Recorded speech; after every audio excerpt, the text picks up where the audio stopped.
Solid houses do more than protect people from the sun and the rain.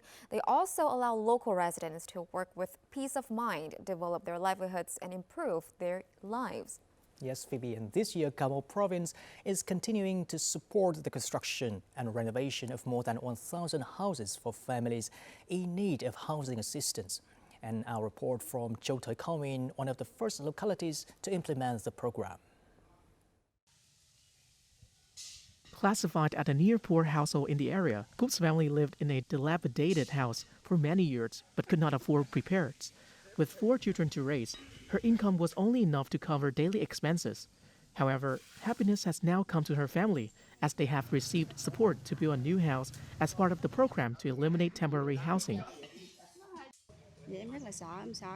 My house has been tilting, so I was very concerned. I worry about my children's safety when they're home. I just hope to have a stable house so I can feel safe going to work.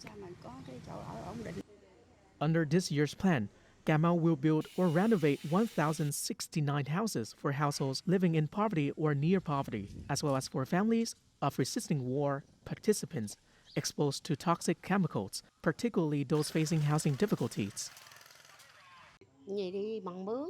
I only work as a hired laborer.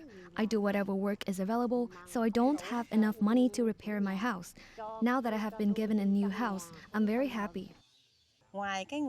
We've called on union members, association members, local residents, and benefactors to contribute labor and other forms of assistance where needed. This helps families start construction and complete their houses on schedule.